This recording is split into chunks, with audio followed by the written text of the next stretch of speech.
국내 최대의 방송 영상 콘텐츠 비즈니스 시장인 부산 콘텐츠 마켓이 8일 개막해 오는 11일까지 백스코에서 열립니다. 전 세계 50여 개 국가에서 1000여 개 업체가 참여해 성황을 이뤘습니다.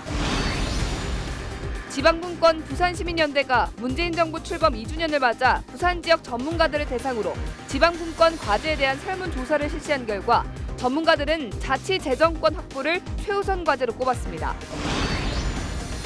지난달 부산항 컨테이너 물동량은 183만 2천여 개로 전년 대비 4.5% 증가해 2달 연속 증가세를 보였습니다. 올해 들어 전체 물동량도 작년보다 5.1% 늘었습니다. 부산의 조혼인율과 출산율이 지속적으로 줄고 있습니다. 지자체마다 출산 장려 정책을 내놓고 있지만 아이를 낳은 이후의 보상에 그치는 수준이고 종합적인 정책 추진도 쉽지 않아 청년들이 결혼과 출산을 꺼리는 실정입니다. 여러분 안녕하십니까? 헬로티비 뉴스 부산입니다. 올해로 13년째 이어지고 있는 명실상부 아시아 대표 부산 콘텐츠 마켓 BCM이 개막했습니다. 해를 거듭할수록 새로운 시도와 도전을 꾀하고 있는 부산 콘텐츠 마켓. 올해는 해외 콘텐츠 관계자들뿐만 아니라 시민들도 함께 즐길 수 있는 축제장으로 마련됐습니다. 김현정 기자의 보도입니다.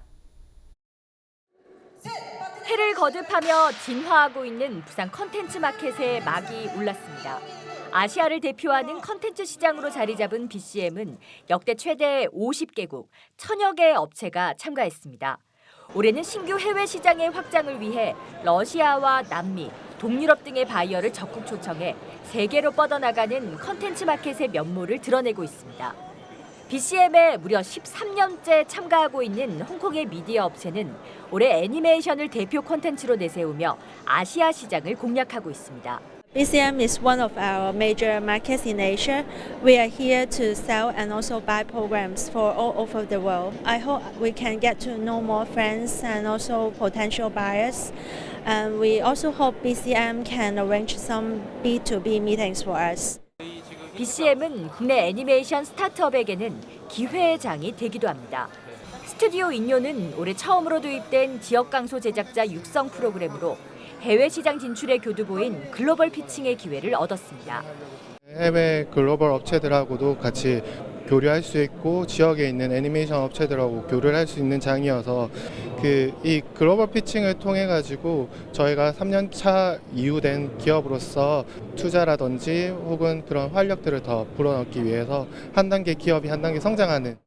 특히 올해 부산 콘텐츠 마켓의 변화는 지금까지 운영했던 마켓 플러스를 뉴미디어 체험관으로 바꾸며 시민들의 체험과 참여에 포커스를 맞춘 것입니다. 일단 일반 시민들이 볼 만한 거리를 좀 많이 만들어놨어요. 미디어 파사드, 미디어 아트 이런 이 볼거리들이 많이 있고요. 이런 것들을 이 부산의 관련 콘텐츠 관련 기관들이 연합해서 만든 놀이공간 이렇게 생각하시면 될 것 같고요. 미디어 아트쇼에서부터 홀로그램 마술 공연, VR 가상현실 체험전 등 아이 어른 할 것 없이 온 가족이 함께 즐길 수 있는 컨텐츠로 가득합니다. 특히 네로라는 국내 1인 크리에이터들과의 소통의 장도 마련됐습니다. 저도 이제 컨텐츠를 만드는 크리에이터고 여러분들도 다들 이제 다 컨텐츠를 만드는 크리에이터가 될 수 있단 말이에요. 그리고 옛날에는 이제 방송국 관계자들만 컨텐츠를 만든다 이런 생각이 있었는데 지금은 그 누구나가 만든 컨텐츠가 인터넷상에서 서로가 공유가 되고 커뮤니케이션이 된단 말이죠. 그래서 이번 컨텐츠 마켓은 정말 모든 사람들에게 특히 부산 시민들에게 의미가 깊은 그런 행사가 되지 않을까 싶네요. 이외에도 가무성과 김한을 주연해 바람이 분다 드라마 쇼케이스가 마켓 현장에서 펼쳐지며 한류 콘텐츠의 파워를 드높였습니다.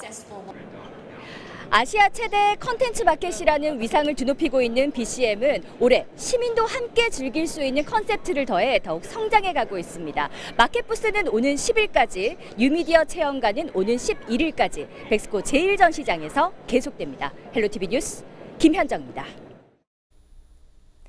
어버이날 부모님께 감사한 마음 전하셨나요? 부모가 된다는 것이 쉽지 않은 일이지만 요즘 청년들이 느끼는 부담감은 더 큰 것 같습니다. 자이든 타이든 가정을 꾸리기를 포기하는 청년들이 많습니다. 안수민 기자의 보도입니다. 지난해 부산의 조혼인율, 즉 인구 1000명당 결혼 건수는 4.3건에 그쳤습니다. 전국 16개 광역시도 중 최하위 수준입니다. 문제는 해가 지날수록 결혼하는 사람이 급감한다는 것입니다. 부산의 최근 10년간 혼인율을 나타낸 그래프인데 2013년 이후부터 급격한 하락세를 볼 수 있습니다. 최근 5년간 27% 이상 혼인율이 감소했습니다. 상황이 이렇다 보니 출산율도 바닥입니다. 부산의 출생아 수는 지난해 사상 처음으로 2만 명 아래로 추락했습니다. 한 여성이 가임기 동안 낳을 것으로 기대되는 평균 출생아 수도 2년 전 1명 아래로 떨어져 초저출산 사회를 맞이했습니다. 인구 감소와 가치관의 변화 등 다양한 원인들이 있겠지만 이 청년들이 겪는 경제적 부담도 주요하게 작용합니다. 취업난을 시작으로 근로소득만으로는 감당할 수 없는 집값, 여기에 육아 비용까지 청년들이 가정을 꾸리길 포기하는 이유입니다. 문제는 악순환을 막기 위한 인구 정책도 눈에 띄는 효과를 거두지 못하고 있다는 겁니다. 부산시뿐만 아니라 각 부군별로도 인구 증가를 위해 각종 출산 장려 정책을 내놓고 있지만 아이를 낳은 이후의 보상에 그치는 수준입니다. 또 출산 장려 정책의 실효성을 높이기 위해선 출산뿐만 아니라 취업과 주거 안전 정책의 유기적인 추진이 중요하지만 지자체의 담당 부서는 제각각입니다. 그렇다 보니 사실상 종합적인 정책 추진도 쉽지 않습니다. 지금 단일 부서 단위로 개별 검토되고 있다 보니까 아무래도 일관된 대책 수립이 좀 한계에 이르렀다는 그런 판단이 듭니다. 효과적이고 신속한 정책의 추진을 위해서는 시의 의지를 나타낼 수 있는 사업을 총괄 도정하는 시장님 또는 행정부시장님 직속의 컨트롤타워 구성이 필요하다고 보는데 부산시의회에서는 지속적인 청년, 신혼부부 지원 정책 추진을 위해 1,000억 원대의 기금 조성 조례 제정이 추진될 예정입니다. 헬로티비 뉴스 안수민입니다. 요즘 야외 활동할 때 잔디밭이나 풀숲은 각별히 주의하셔야겠습니다. 진드기에 물려 바이러스에 감염된 환자가 발생하고 있는데요. 증상이 심하면 사망할 수도 있어 살인 진드기라는 말까지 나오고 있는데 치료제가 따로 없어서 물리지 않는 것이 최선이라고 합니다. 정선영 기자입니다. 날씨가 풀리고 바깥 활동이 늘면서 진드기 감염병 환자가 잇따르고 있습니다. 충남 천안에선 50대 여성이 지난 2일 올해 첫 중증 열성 혈소판 감소 증후군으로 확진됐습니다. 다음 날 전북 정읍에서도 80대 여성이 두 번째로 양성 판정을 받았습니다. 두 환자 모두 야외에서 밭일을 한 뒤 발열과 홍반 등의 증상이 나타났으며 참 진드기에 물린 것으로 확인됐습니다.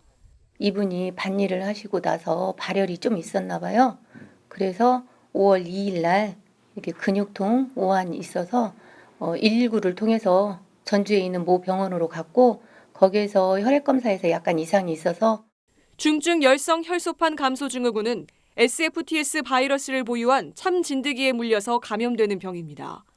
잠복기를 거쳐 최대 2주 이내 고열과 구토, 설사 등이 나타나며 근육통, 신경 증상도 동반돼 심할 경우 사망에 이를 수 있습니다. 지난해 국내에서 발생한 SFTS 환자는 259명으로 이 중 47명이 사망했습니다. 특히 농업과 임업 종사자의 비율이 높은 농촌 지역의 고연령층에서 감염자가 많았습니다. 경기가 47명으로 가장 많았고 경북과 강원, 경남, 충남 등이 뒤를 이었습니다. 연령별로는 50세 이상이 233명으로 대부분을 차지했습니다. 진드기는 사람의 피부에 단단히 붙어 수일에서 수주간 흡혈하는데 봄부터 가을까지 왕성하게 활동합니다. 풀숲이나 덤불 등 진드기가 많이 서식하는 장소에 들어갈 경우 긴 소매와 긴 바지, 다리를 완전히 덮는 신발을 착용해야 합니다. 외출 후엔 옷을 꼼꼼히 털고 목욕을 하는 것이 좋습니다. 환자를 따로 격리할 필요는 없지만 혈액과 체액을 직접 접촉할 경우 전파될 수 있어 의료진도 각별히 주의해야 합니다. 현재 SFTS 바이러스의 경우 치료제나 백신이 없으므로 참 진드기가 활동하는 4월에서 11월에는 농작업, 등산 등 야외 활동 시 피부 노출을 최소화하여 진드기에 물리지 않도록 예방하는 것이 최선의 예방법입니다. 올해 참 진드기 밀도를 관찰한 결과 전국적으로 지난해보다 50% 이상 높은 상황. 질병관리본부는 예방 수칙을 잘 지켜달라고 당부했습니다. 헬로티비 뉴스 정선영입니다. 지난해 국가 시범도시로 지정된 부산 에코델타 스마트시티가 점차 베일을 벗고 있습니다. 기존 도시의 부분적 혁신 적용이 아닌 백지 상태부터 도시 전체를 디자인해 새로운 미래 도시의 모습을 제시하고 있습니다. 박재한 기자입니다. 선악동강과 평강천, 맥도강 줄기가 만나는 새물머리 지구입니다. 에코델타 시티 중심부에 조성될 스마트시티는 낙동강 하구 66만 평에 계획 인구는 3,380세대, 8,500여 명입니다. 부산이 가지고 있는 과밀화와 교통체증, 고령화 등 도시 문제에 대응하기 위해 로봇과 스마트 물관리, 증강현실이 적용됩니다. 스마트시티는 세 갈래 하천을 중심으로 생태 환경과 4차 산업혁명의 핵심 기술들이 집약됩니다. 시범도시에는 로봇이 사람의 신체 활동과 이동, 경제 활동을 돕고 도시 시설물과 표지판 등의 증강현실이 적용됩니다. 도시 전체의 도로턱을 없애는 등 로봇의 최적화된 설계에 맞춰집니다. 도시 자체를 로봇을 가장 잘 활용할 수 있는 형태로 바꾸는 겁니다. 도시의 턱을 없앤다든지 아니면은 뭐 엘리베이터라든가 뭐 신호등 같은 많은 그 도시 시설물이 있잖아요. 그런 부분들이 로봇과 커뮤니케이션을 함으로써 로봇들이 이제 더 많은 일을 할 수 있도록 해주는 그런 부분이 있고요. 도시 내에는 강우부터 하천, 하수 재이용까지 물순환 전 과정에 스마트 관리 시스템을 도입해 물로 특화된 도시를 조성할 계획입니다. 에너지 분야에서는 24,500가구의 1년치 전기 사용량인 600메가와트 규모 수소연료전지 발전소 구축과 하천수를 이용한 수열 에너지를 도입해 에너지 자립도시로 조성될 예정입니다. 한 90개 정도의 세부 과제를 작년 연말에 확정 지은 게 있습니다. 그것을 이제 대통령께도 그 2월에 보고를 드렸는데 각 세부 과제별로 아주 세부적인 실천 계획을 만들고 또 관계기관이라든가 이해관계자 아니면 규제 이런 것들을 정비를 하는 그런 일들이 이제 금년에 저희들이 이제 할. 스마트 시티는 모두 3단계 과정을 밟아 조성됩니다. 올해 1단계 사업 상세 설계가 마무리되면 내년부터 조성에 들어가 2021년 말부터 입주가 시작됩니다. 티브로드 뉴스 박재환입니다. 지난달 부산항 컨테이너 물동량이 4.5% 증가했습니다. 부두 운영사들 집계 자료를 보면 북항과 신항의 컨테이너 전용 부두 9곳에서 지난달 처리한 물동량은 183만 2천여 개로 전년 대비 4.5% 증가해 2달 연속 증가세를 보였습니다. 수출입 물동량은 3%가 늘었고 환적 화물은 5.8% 증가했으며 올해 들어 4월까지 전체 물동량은 5.1% 증가한 709만여 개로 집계됐습니다.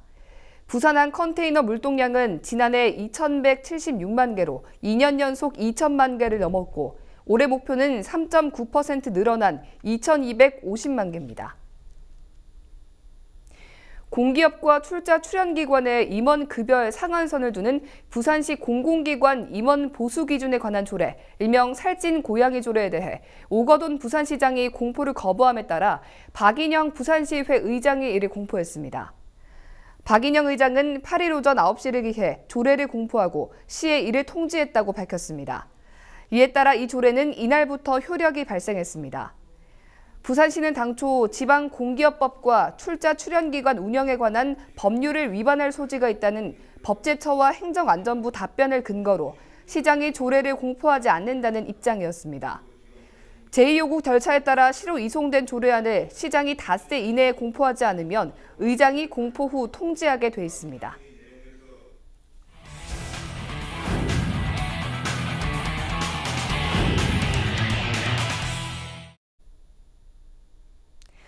절기상 여름으로 들어가면서 봄꽃은 지고 푸르름이 빛을 발하고 있습니다.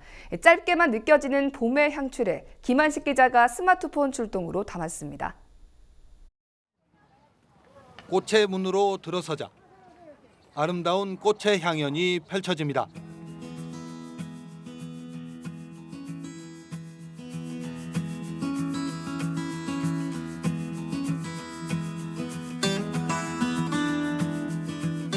살랑이는 바람에 보랏빛 꽃잎이 한들한들. 붉고 샛노란 꽃들이 어울려 자태를 뽐냅니다. 형형색색 꽃들이 작은 화단이 됐고 그 화단들이 모여 꽃 정원을 만들었습니다. 회색 건물에 둘러싸인 삭막한 도심을 아름다운 꽃들이 울긋불긋 물들입니다. 흐드러지게 핀 꽃이 신기한 아이들. 꽃 속에서 사진도 찍고 앙증맞은 손으로 예쁜 꽃잎을 쓰다듬어 줍니다. 꽃으로 만든 조형물은 누구에게나 인기 만점입니다. 너무 잘 돼 있고 애들이랑 같이 꽃도 구경하고 나비도 구경하고 하니까 특히 애기가 너무 좋아해요. 기분이 좋죠. 그리고 너무나 아름다워서 좋아했어요. 애들하고 뭐 동심에서 그런 노는 그런 재미죠. 좋아해요. 푸른빛이 감도는 보라색 꽃잎은 붓꽃. 한 가지에서 물이 지어 핀 분홍빛은 페랭이 꽃입니다. 꽃 정원은 100만 송이가 넘는 꽃들로 꾸며졌습니다. 보랏빛 카페처럼 깔려있는 로넬리아와 금강초롱과 비슷한 디지털 리스 같은 평소 보기 힘든 꽃도 만날 수 있습니다. 짧은 봄이 아쉬웠던 시민들은 아름답게 핀 꽃과 함께 늦은 봄의 정취를 느낍니다. 봄이 너무 짧아가지고 조금 아쉬웠고 이랬는데 오늘 또 휴가고 해가지고 나와보니까 이렇게 예쁜 꽃들 보니까 다시 봄을 다시 맞이하는 것 같고 제 마음도 더 젊어지는 것 같고. 지금은 이제 꽃이 거의 져서 파랗잖아요. 파란 데다 이제 알록달록한 게 있으니까 좀 새로운 기분도 들고 그냥 잠깐 휴식하러 온 느낌이 많이 드는 것 같아요. 전시된 꽃은 모두 기장군 화해 농민들이 직접 키운 것들입니다. 꽃 정원은 오는 12일까지 기장군 정관읍 중앙공원에서 만나볼 수 있습니다. 헬로티비 뉴스 김한식입니다.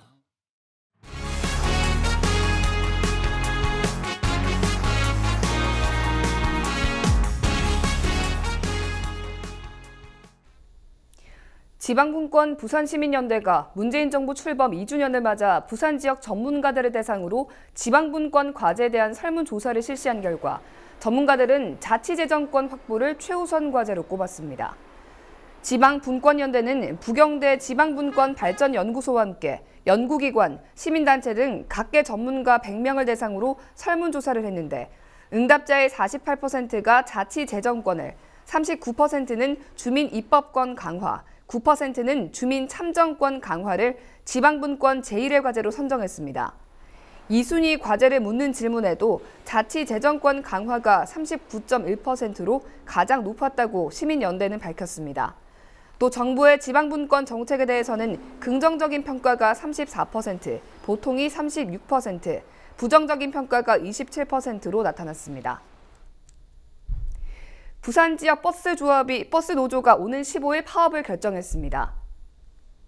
한국노총 산하의 전국 자동차 노동조합 총연맹 부산 버스 노조는 8일 33개 사업장별로 파업 찬반 투표를 한 결과 97%의 찬성으로 파업을 가결했습니다. 이에 따라 노조는 노동위원회 조정이 끝나는 15일 새벽 4시부터 합법적으로 파업을 할 수 있게 됐습니다.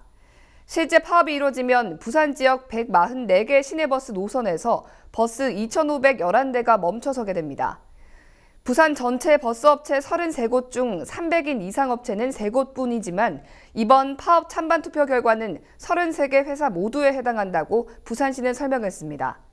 한편 부산시는 파업에 대비해 전세버스 투입과 도시철도 집중 배차 등 비상수송 대책을 마련했습니다. 우리 지역의 이슈 콕 짚어봅니다. 헬로 이슈 토크. 이슈토크입니다.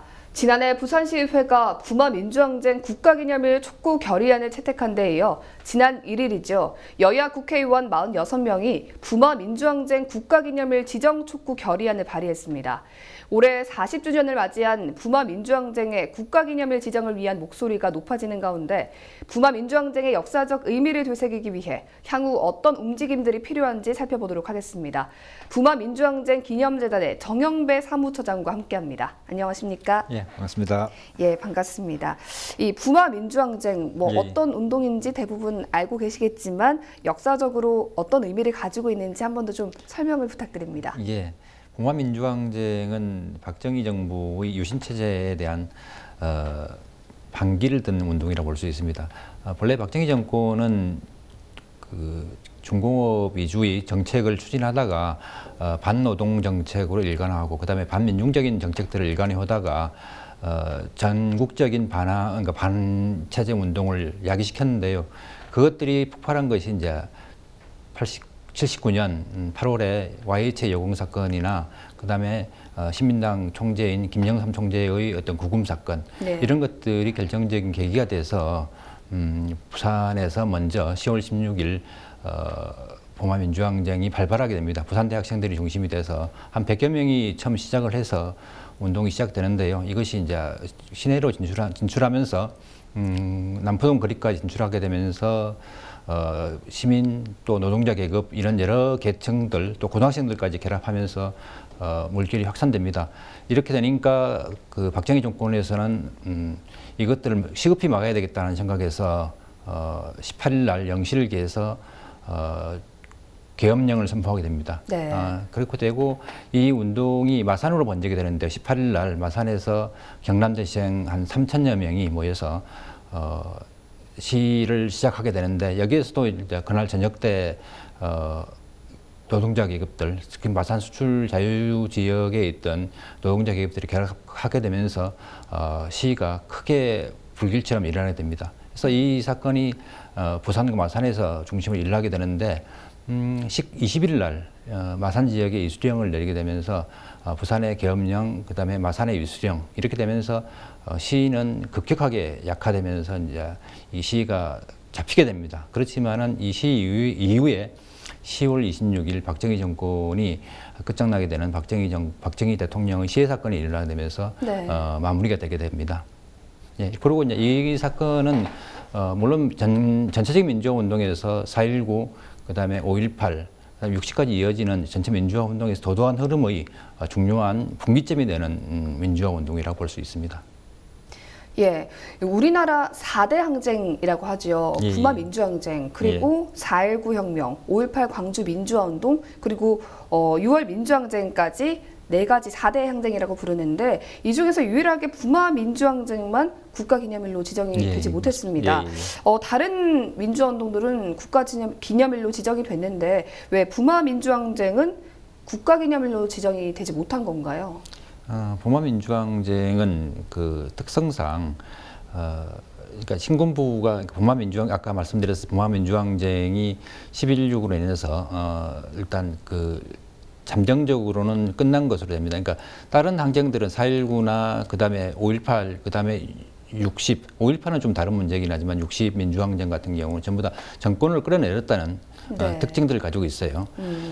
그리고 이제 5.18 같은 경우는 희생자가 많이 난 굉장히 많은 희생자가 났던 항쟁이기 때문에 상대적으로 좀 쉽게 국가기념일로 접근할 수 있던 측면이 좀 있습니다. 그리고 이제 부마의 특성상 그 부마가 발발하고 난 뒤에 바로 정권을 끌어내지 못했기 때문에 신군부가 득세를 하게 되거든요. 네. 그러니까 전두환 정권이 득세하게 되면서 이것이 이제 부마 자체에 대한 금기시되는 측면이 좀 있었습니다. 그래서 이제 이것이 거의 90년대까지는 부마 이야기나 이런 항쟁 이야기들이 좀 잘 여론화되기에 좀 힘들었어요. 그래서 이런 것들이 부마 민주항쟁에 대한 국가기념일 지정으로 가는데 좀 방해 요인이었던 것 같고요.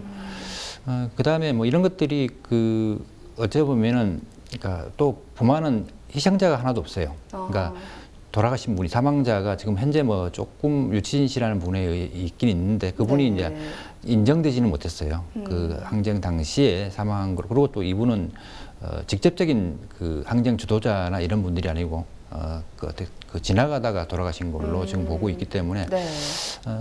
직접적인 연관자의 사망으로 보지 않기 때문에 뭐 이런 여러 가지 희생자가 없다. 그 다음에 또 정권을 끌어내지 못했다. 네. 그 다음에 여러 가지 그런 요인에 의해서 국가기념일로 지정이 안 된 것 같아요. 예, 뭐 재단에서도 부마 민주항쟁의 국가기념일 지정을 뭐 이제 목표로 좀 다양한 활동들을 추진하고 계실 건데요. 뭐 현재 좀 어떻게 진행이 되고 있습니까? 예, 국가기념일 지정을 위해서 이제 작년 10월 25일 날 범국민추진위원회를 결성했어요. 네. 결성해가지고 이제 부산시장, 그 다음에 경남도지사, 그다음에 창원시장, 울산시장 이렇게 해서 이제 그리고 우리 재단의 이사장님, 그다음에 서울의 민주화운동 기념사업회 이사장님 이런 분들이 이제 공동 상임 추진 위원장이 되셔가지고 네.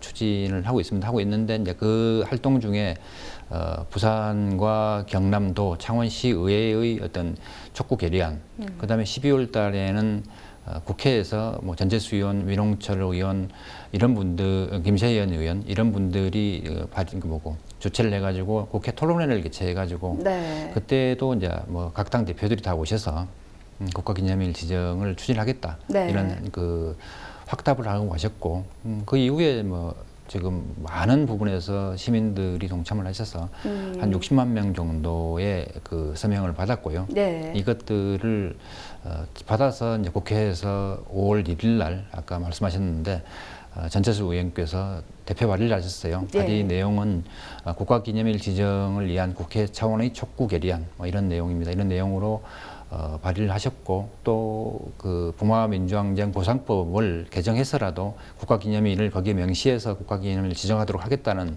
의지의 표현으로 또 그 부마보상법 개정안을 발의를 하셨습니다. 네. 이렇게 이런 차원으로 계속 되고 있고 지난 5월 2일 창원시에서 서명 종료식과 그 다음에 건의문을 전달하는 건의문 전달식 뭐 이런 것들을 진행해서 네. 오늘 그 행정안전부로 공문을 보내서 국가기념일 지정 건의를 이렇게 할 예정입니다. 예. 예. 뭐 다른 민주화 운동의 경우에는 뭐 예. 관련자들의 보상이나 지원금 문제가 어떻게 좀 진행이 되고 있는지 궁금한데요. 예. 일단 국가기념일로 지정이 되면 좀 어떤 부분에서 달라집니까?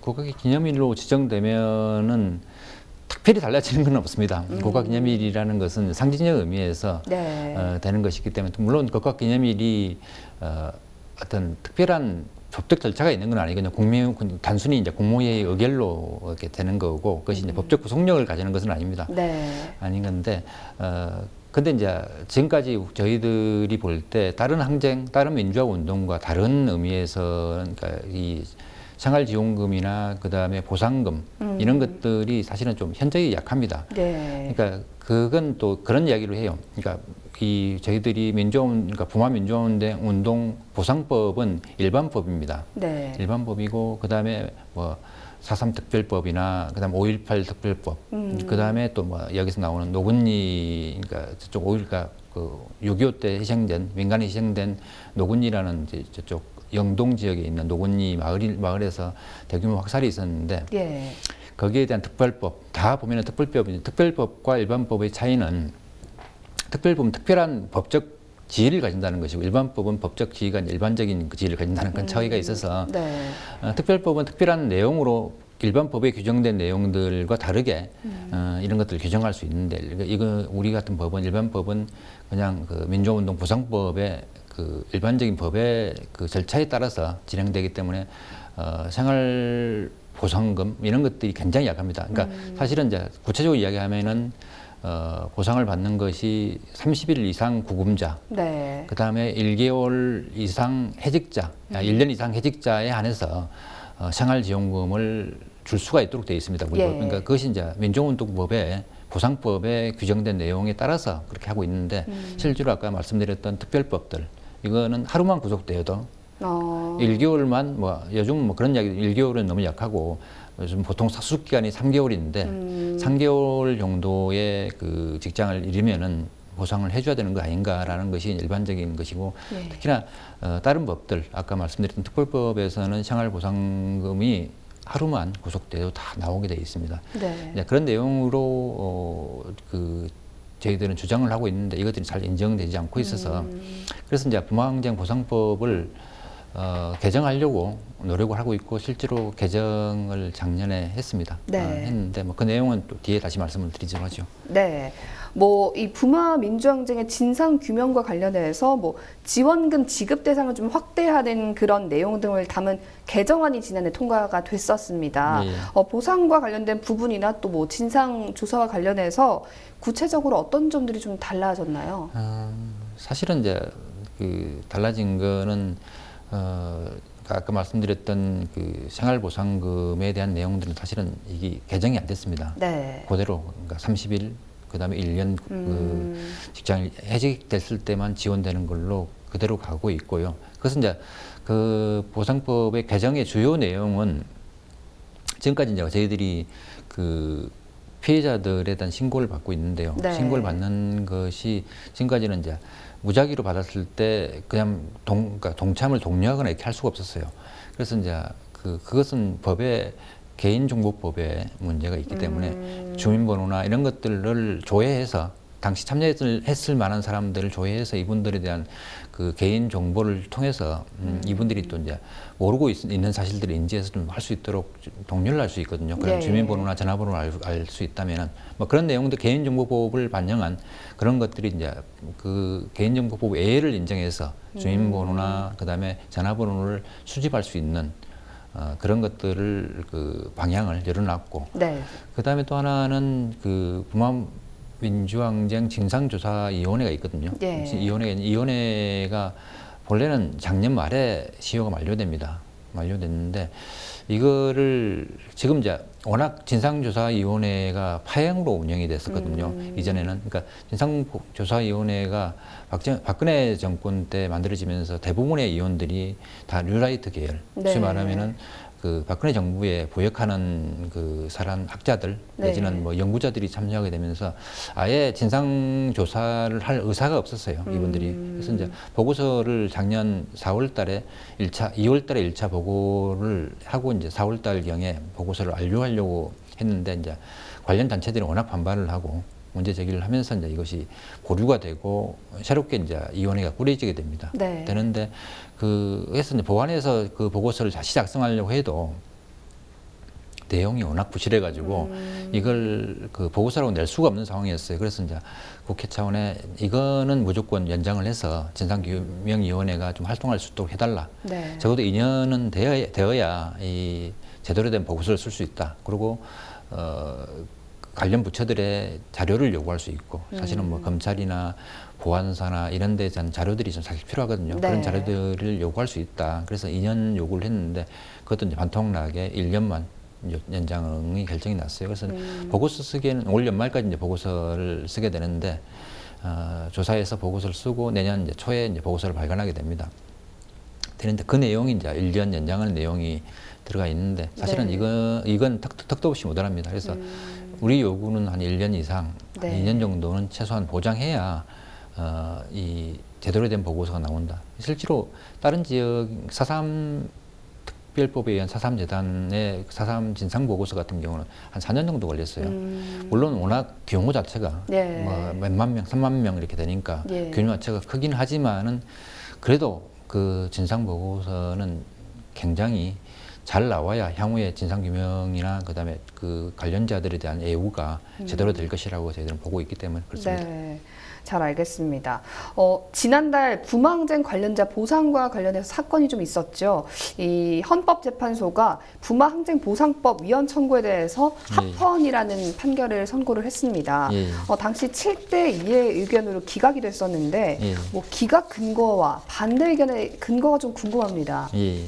이제 헌법소원 청구인들은 이제 부마항쟁 당시 20일간 구금돼 부마 민주항쟁 진상규명 및 관련자 명예회복심의위원회부터 부마항쟁 관련자로 인정을 받았으나 아까 말씀드린 30일법, 30일 제한에 걸려서 생활보상금을 받지를 못해요.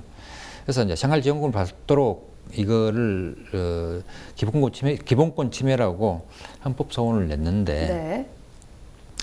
헌법재판소는 이것이 이제 그 기본권을 제한한다라고 볼 수 없다고 해서 기각 결정을 내렸는데 네.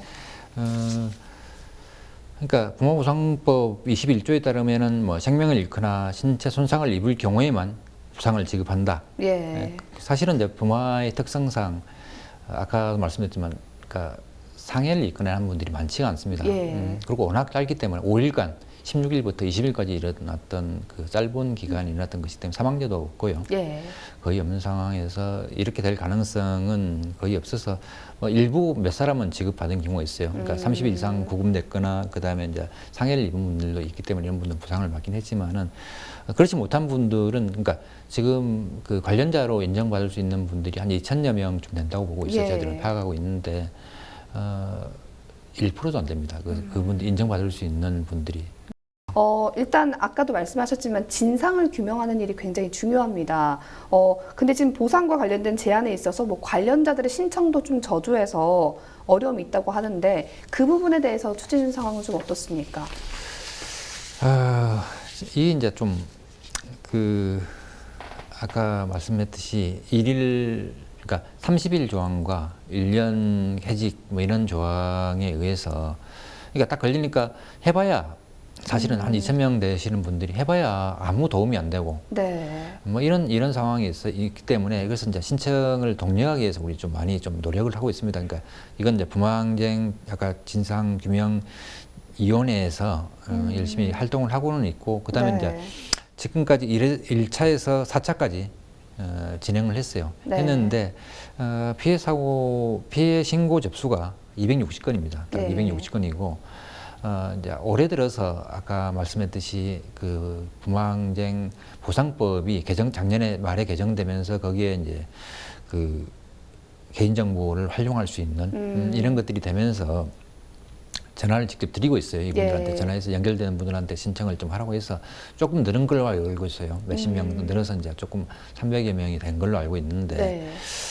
그래도 전체 한 2,000명 내지는 뭐 더 될 수 있는 규모인데 그래서 이분들에 대해서 좀 더 신청을 독려하기 위해서 지금 현재 홍보를 하고 있어요. 5차를 접수를 4월 15일부터 네. 12월 23일까지 이제 5차 접수를 받고 있습니다. 그래서 네.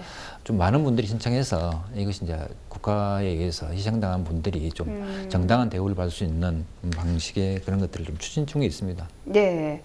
뭐 금방 말씀하셨던 그런 진상 규명이나 또 국가기념일 지정, 예. 또 뭐 관련자들의 명예 회복 등 뭐 다양한 일들을 하시느라 굉장히 바쁘실 것 같은데요. 앞으로도 좀 추진해야 될 사업이 또 많을 것 같기도 하고요.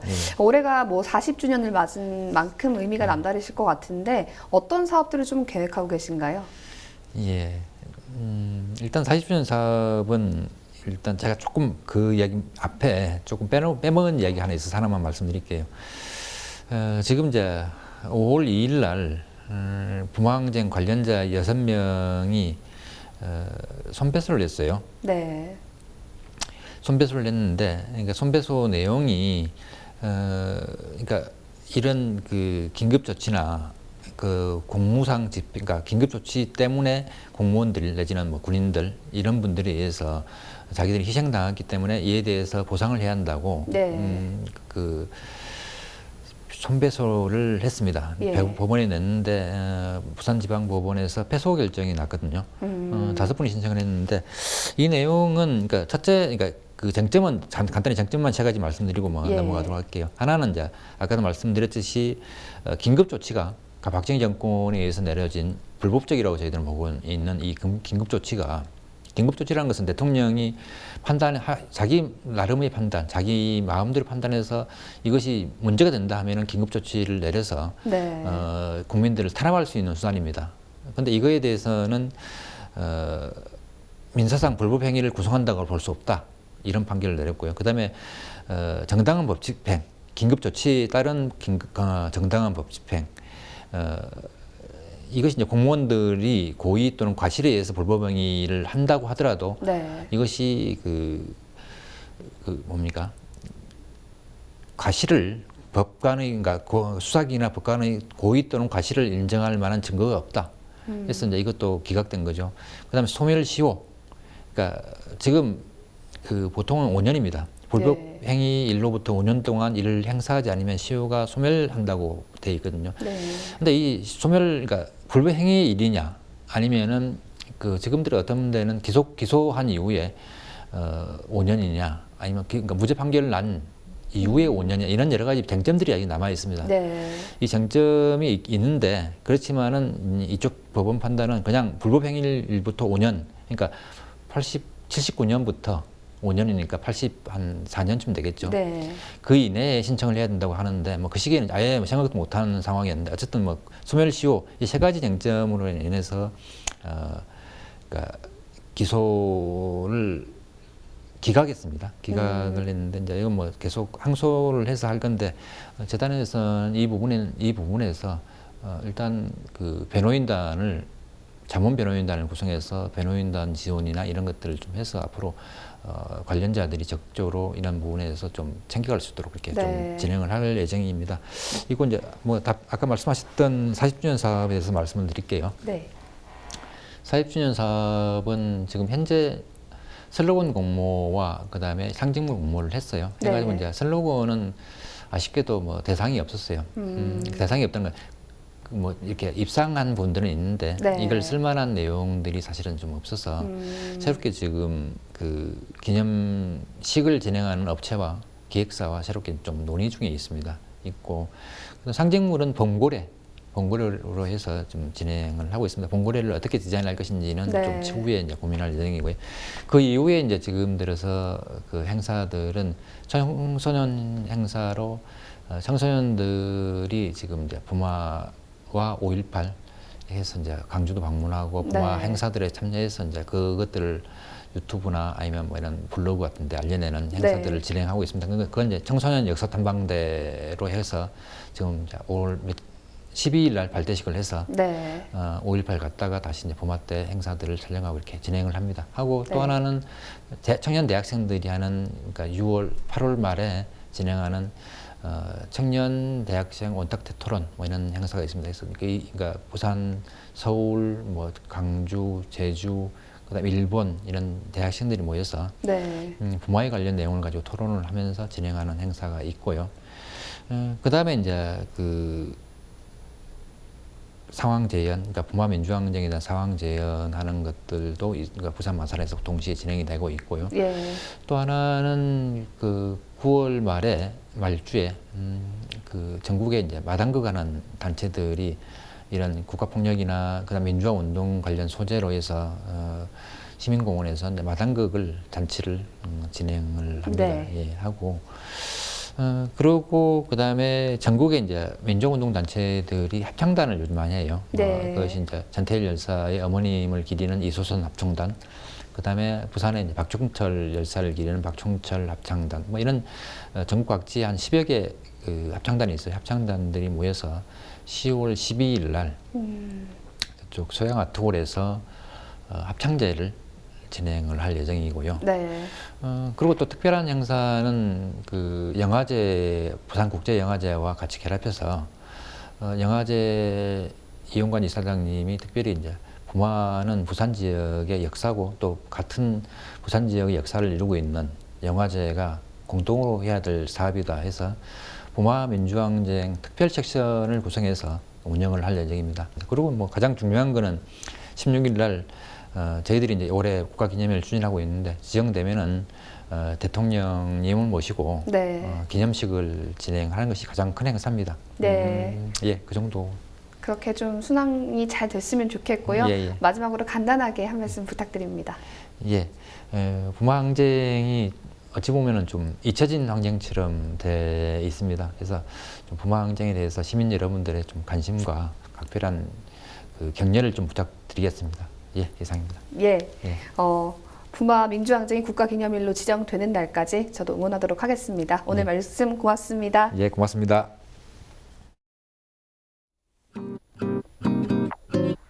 5월 9일 기상정보입니다. 9일 목요일 부산 지역 아침 최저 기온 15도, 낮 최고 기온 22도 예상됩니다. 건조특보가 이어지고 있어 대기가 매우 건조하겠습니다. 전국 날씨입니다. 9일 아침 최저 기온 서울 11도, 전남 9도, 부산 15도 나타내겠고요. 낮에는 서울 23도, 강원 25도, 부산 22도 보이겠습니다.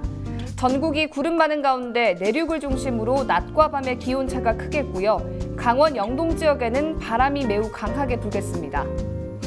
바다 날씨입니다. 동해 먼바다에서 바람이 강하게 불고 물결이 높게 일겠습니다. 항해나 조업하는 선박은 유의하시기 바랍니다. 주간 날씨입니다. 당분간 비 소식 없이 건조하겠고요. 일교차가 크겠으니 기상정보 잘 확인하시기 바랍니다.